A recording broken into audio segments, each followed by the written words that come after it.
still go. Even when you feel slow, you can still go.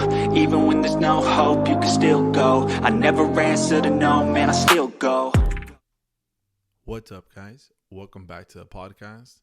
So today's video, I wanted to make it because for the past couple of weeks now, I've been having multiple conversations with students, both former, current, and honestly, even some like teachers that I know, and one or two professionals that work in the field, and basically this topic comes up a lot. And here's what it is, guys. Should you go to college? The plain answer is yeah, you should. Here's why, right? So the last time I checked this stat out was right before COVID had hit. So, I mean, you could check it out again. It's probably been updated or whatnot. But the reality was, out of every 10 jobs that have been created, 7 of those 10 jobs now require a college degree. Yet, only about 3 out of 10 kids have a college degree. So the real question is, do you need a college degree? It seems like based on these numbers, you do. But it's not that going to college will make you that much better for the job that you're trying to do or anything like that. The problem is, our current society has become a credential-based society in which that piece of paper provides validation, right? It just it makes you appear more credible in the eyes of people, particularly hiring managers, friends, family, or whatnot. So when I tell you maybe you shouldn't go to college, I'm not saying that college is not worth it. I'm not saying college is a scam. None of that stuff, right? That's not what I'm trying to say. All I'm saying is that if you are a person right now in your life and you have no idea what you're doing, meaning you're just aimlessly wandering through life, then probably sitting in a college classroom for 2 years, 3 years, 4 years might not be the best place for you, right? So the other day I posted something and someone commented saying, but you can go your first 2 years of college and have time to figure it out. I mean, yeah, you can, but here's the problem psychologically. When you're going somewhere every day where you don't really know why you're going, you don't know what your ultimate goal or purpose is, and everyone around you seems to have life figured out. Your friends, family are constantly asking you, what are you studying? What are you doing? What are you working towards? That kind of pressure begins to take a toll on you, right? So that's why for a lot of kids, here's what happens. You go sit in a college classroom. You're there because they gave you some just to give you an idea, when you go to a college or university, your first 2 years, you're pretty much doing like the state requirements for the general education. So roughly you have 36 credits that are just general ed. So basically you're retaking math, English, science, social sciences, stuff you kind of took in high school probably, right? So you're just redoing that. So, I mean, yeah, you could go to college. I've given to some of my students, I go, look, here's 2 semesters where you can go to a local community college, just take general ed courses until you figure stuff out. But the reality is, guys, especially if the major you end up picking has prerequisites, then you kind of might have to retake or repeat some kind of courses, right? And not only that, when your heart's not really in it, maybe you'll be okay with a B or a C because, hey, you passed. Who cares? But let's say 2 or 3 years from now, you realize, man, I found my passion. I found my goal. But your goal or passion is super competitive major to get into. Well, now you're going back to school. You look at your GPA, and your GPA is not where it should be because maybe you got B's and C's in courses, so now your grades are kind of low. Or, this happens a lot, guys, you get D's, F's, or even W's, right? I know programs, especially down here in South Florida, Like the most popular one is at Miami-Dade College for nursing.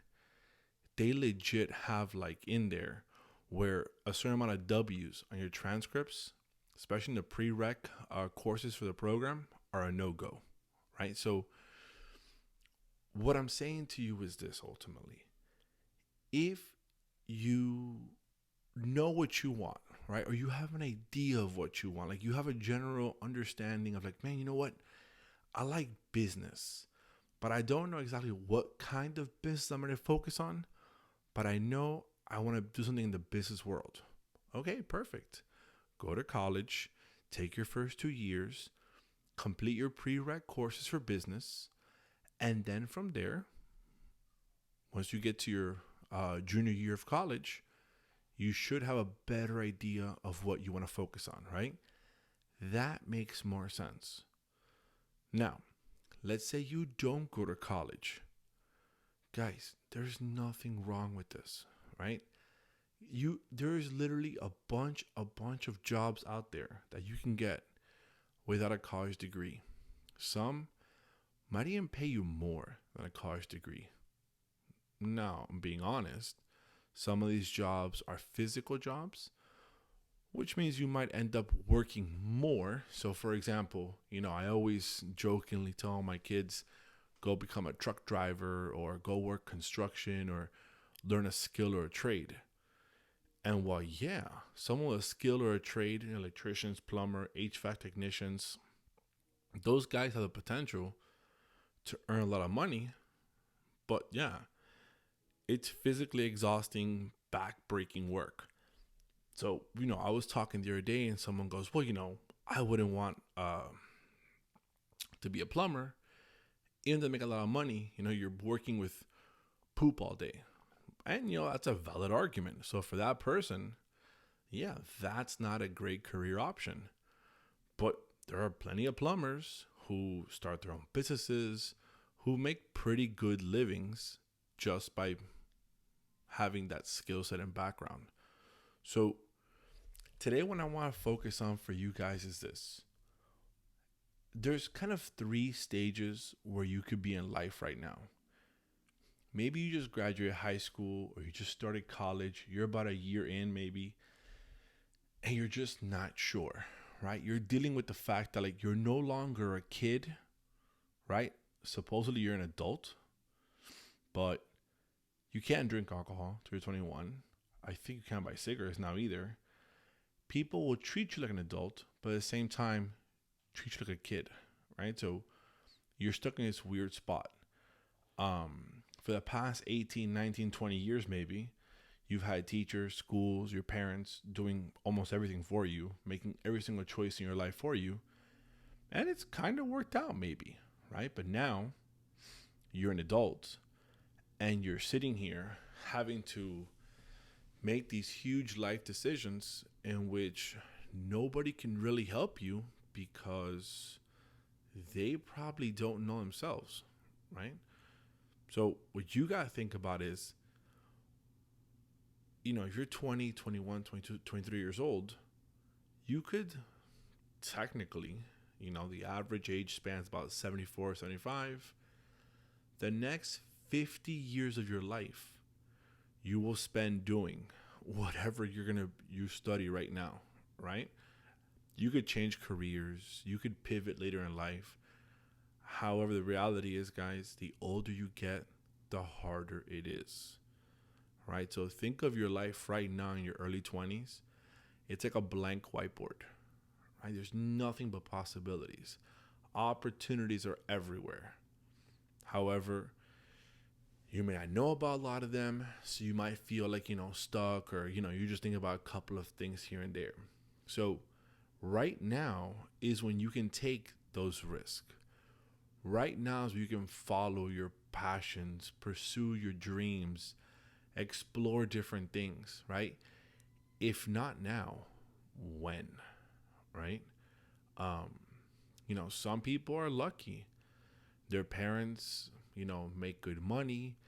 Their parents can afford to kind of support them, can afford to, pay their bills, give them money to spend. So work is not really a big deal. But here's where I caution you against that. I highly, highly recommend. Now, again, there's probably bias because I come from a working class background, but I think every young person needs a job, right? It doesn't matter what you're doing. It could be working at Publix. It could be doing anything whatsoever. But you got to do something. You got to get out of the house. You have to meet people. You have to learn how to talk to people as adults, right? Your entire life, kind of, you've been talked to. You've been talked at. You've been given instructions and commands, and you've simply done so, right? And when you have disagreed with an adult, it's been a confrontational manner. So an important skill you learn in the workplace is how to deal with people, right? Conflict resolution skills, how to be able to kind of defend yourself, stand up for yourself, explain your situation, talk to an adult as an equal, right? Even though someone's your boss, you're still human beings. You're still equal. I mean, you want to be respectful, obviously, right? But you're still an adult, and if you carry yourself as one, you'll be treated as one, right? So that's why I say first thing is, guys, if you're fresh out of high school, if you just started college, if maybe you're taking a break from college, get a job. Get off the couch. Get off the bed. Stop sleeping. Stop wasting your life, guys. Get a job, right? The next thing you want to do is start taking care of your health. Right now, it might not seem important to you. You can eat whatever you want. You can drink whatever you want, right? You can do whatever you want. But your health, the amount of time that you sleep, the foods that you consume, put into your body, they all affect your mood, right? Your state of mind, your state of being. So what you want to do is try to eat nutritious foods. I don't care if you're vegan or you're plant-based or you're carnivore or you're low carb. Those are all fads, right? As you get older, you'll find out what works best for you. If you want to try being a vegan, by all means try it. Why not? Who cares? If you want to try eating only meat, by all means do it. Again, it doesn't matter. You're going to see what works best for your body. But what you want to do is some kind of physical activity. Now, if you're not the gym going person, you don't want to lift weights and get jacked, that's fine. Go for a walk. Go for a bike ride. Go to the park and do push-ups, pull-ups. I don't know, do something so that at nighttime your body is physically exhausted, right? So that your body is forced to grow in some manner, right? And I promise you this, guys. I promise. Whenever you're feeling down, sad, depressed, whatever it is, let's go for a walk. It sounds dumb, I know. But take your device and leave it at home. Leave your phone at home. You don't got to worry how fast you're walking, how many miles you're walking. You don't have to worry about the music. Nothing. Just go for a walk, your device at home, and just walk, right? If you can only do 1 mile, that's fine, do 1 mile. But if you can do more, 2 or 3 miles, right? Seems to be a good distance, right? From 30 to 45 minutes of walking, because you begin to get lost in your thoughts. Now, if you live in an unsafe neighborhood where you can't walk or traffic or cars, try and find somewhere to go, right? Maybe go to the beach, right? Maybe go to a park, some kind of location which you can feel safe walking, thinking, and getting lost in your thoughts. Because what I want you to do is I want you to start thinking about, who are you, right? Something that I have done for myself, I've always tried to think, when people talk about me when I'm not around, what do they say? The nice things, obviously. I don't want to think about the bad things, right? But the nice things. What do people say about me, about who I am? Like, what kind of person am I? Like, what are like the things that people will talk about me? And usually those things is kind of who you are, right? Some people, you're caring, you're compassionate, or maybe you're a go-getter, maybe you're motivated with money, or you're the tech person, or you're the, you've always liked military, police. I don't know, right? Whatever it is, everybody is different, right? And whatever that is, start journaling, start writing these things down, right? And then explore. Literally, like, go explore. Try this experiment. I always do this when I'm talking to students. I always say, go to Google, right? In the search bar, just type in new grad, whatever, right? So let's say I want to study cybersecurity. I would type in new grad, cybersecurity jobs, right? What I'm looking for is, what are the first of all, are there jobs available for a new grad in cybersecurity that has no experience, right? Except for maybe one or two internships in college, right? And if there is, perfect. What do those jobs require? Like, what skill sets are they looking for, right? So that way I can see, do I have these skill sets? And if I don't, well, let me see if my school offers classes, programs in these skill sets. If not, I'm going to go look for these skills online. Maybe some free resources or paid resources, whatever it is, I'm going to find them, right? And then, does this job require any kind of certifications? Do I have to get them to get a job? Do I get them before, after, during? Will my employer pay for it? Right? Like, well, what is it? So start looking up the job that you want, right? Then, obviously, whatever near schools around you, a community college, university, whatever school is, right? Remember, I told you guys, check out community colleges and universities because, especially if you're a Florida resident, tuition is way, way cheaper. So that's a good option, right? And you start writing all this stuff down, right? You make a journal and you write down things that you're thinking about, ideas, questions you might have, right? And you start kind of making it a habit to become reflective on your life, what you're working towards, your goals.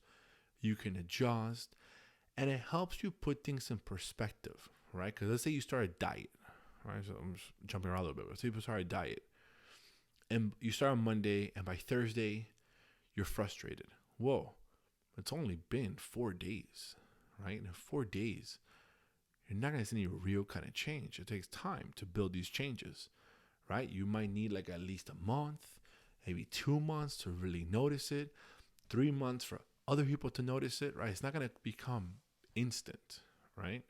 So it helps you keep a perspective.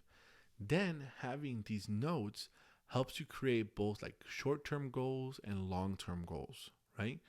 You just can't set everything as long-term goals because it's discouraging, right? It takes forever. You're like, oh my God, when will I finish?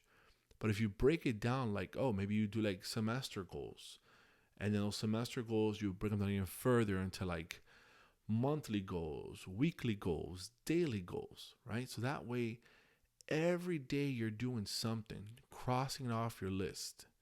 And by doing that, you learn about time management. You understand the way in which, things develop over time. You're seeing natural progression on your part. You feel like you're working towards something, right? So it's crucial that you do something like this because ultimately it begins to shape your state of mind, right? And then once you have that target in mind, right, the next thing you should be doing is, once you've gotten a job, right, you are now doing some kind of physical exercise, right? You are then journaling your thoughts, what you're researching, what you're looking for, right? So that way you're creating a timeline. You have short-term goals, you have long-term goals. Then from there, once you're set, you're like, I'm going to go be this. I'm going to go study here because when I graduate, I'm going to have this career, right? Once you know that, right? Now what you want to start looking is try and find a job, something you could do in that given field So that way you start to get experience in that field. You start to meet people. You start to network, right? You'll learn about things that you would never have learned about if you weren't working in that field. So I just have a student of mine that he's graduating, and I recommended him to work in a company that I know the owners. Now, this young man doesn't really know much about that occupation because he's just starting out. But by working around these people, will he start doing anything cool and exciting? Probably not, right? He'll probably just be doing, boring work, maybe filing, just grunt work around the office. But by being there, showing up every day, talking to people, and just being receptive and open, he's going to learn so much, and he's going to get paid, right? And if he does a good job, right, he's going to start building a network of professional contacts, people that he can reach out to. So when he graduates, he can call and be like, hey, so-and-so, guess what? I just graduated. Yeah, no, listen, if you know anybody who's hiring that you think I'd be a good fit for, let me know. Or if not, if you hear anybody who's hiring, pass on my information or let me talk to them, whatever it is. And trust me, people want to help. People will help you, right? The only people who will ever put you down in life, the only people who will mock you, ridicule you, laugh at you, or make you feel less than are usually people who themselves are miserable. These are people you don't even want to waste your time being around. These people are toxic, right? And if you know these kind of people, you have to cut them out of your life, guys. These people are fighting their own demons, right? So therefore, since they're battling their own demons, they don't have the time, energy, or resource to even be positive for you, right? These are the people who will always have a comment to say about it. Oh, now you're doing this? Oh, yeah, good luck, right? They'll make those little snide comments either to your face or behind your back, right? So again, those folks, avoid them.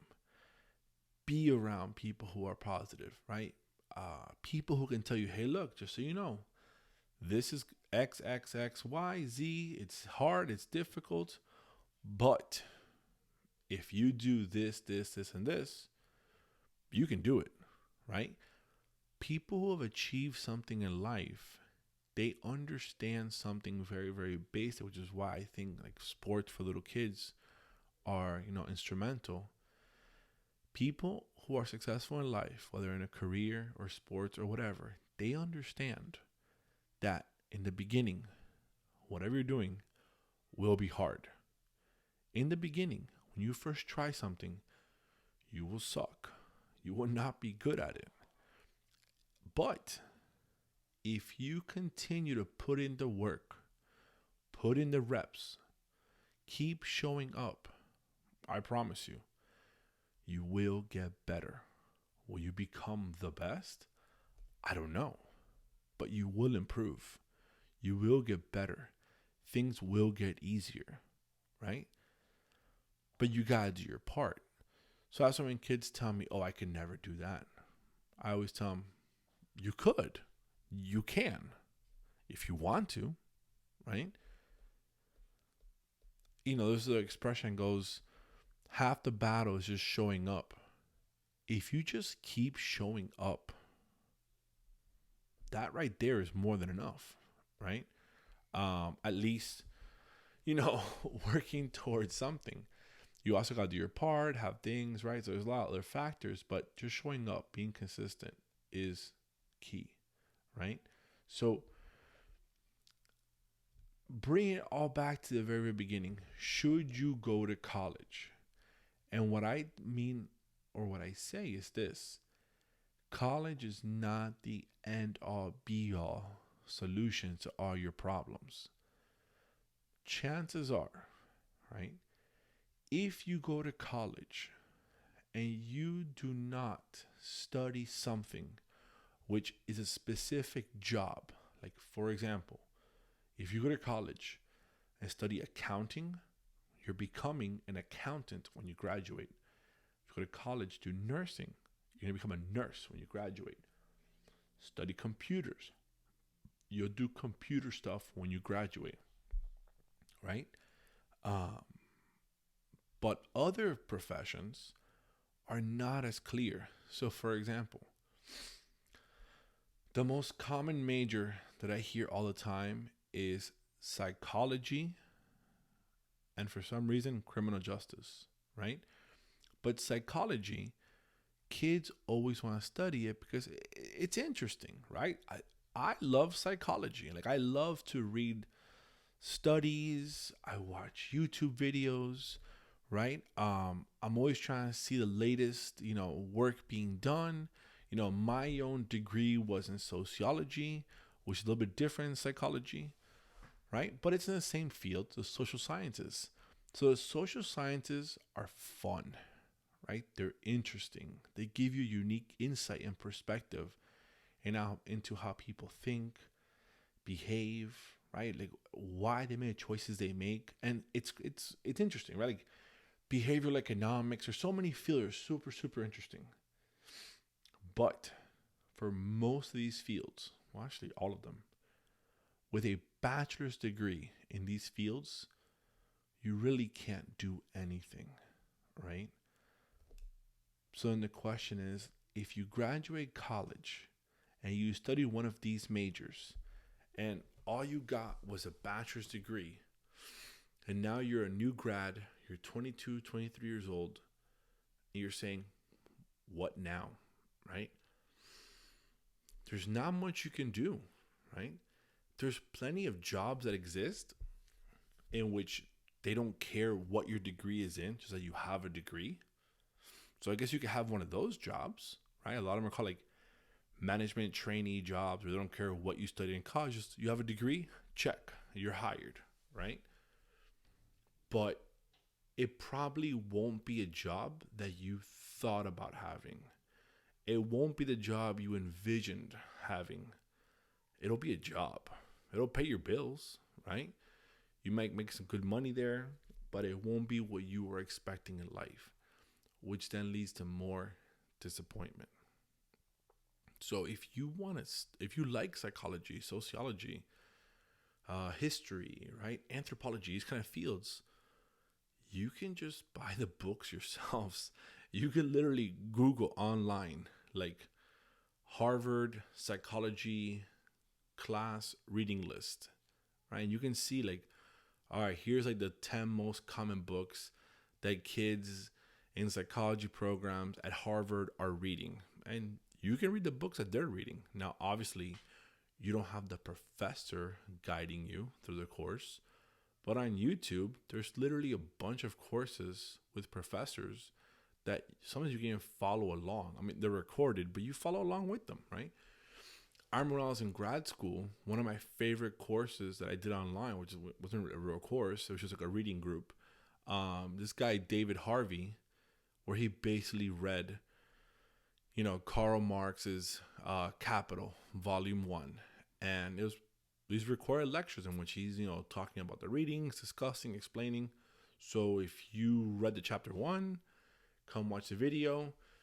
You can't ask any questions, but you can see if the questions that you were thinking or what you're confused about, if he clarifies it or talks about, or maybe things that you didn't even think about, he talks about. So with the internet now, with YouTube as advanced as it is, you can almost teach yourself anything, or you can learn about anything. Now, yes, will you have that credential or piece of paper from the college? No, unless you go, you won't get that. But if you do go, you have one of these social science degrees, you get a job you don't like, then you make the mistake of thinking, well, if I go back to school, well then, I'm going to fix that. Maybe you want to get a master's or a PhD. Now, here's kind of a dirty little secret in academia. For the past 20 years now, maybe even longer, right? But I think 20 years since I was in college, it's been a growing problem. The majority of universities, besides the top 10, top 20 schools, right? A large percent of every other university, except the top 20, let's just give them the benefit of the doubt, right? Top 20 schools, they have stopped or they have hired less full-time professors, tenured professors. And a lot of them have moved to like hiring a lot of like visiting positions, like 1-year contracts. And a lot of them, particularly community colleges and state universities,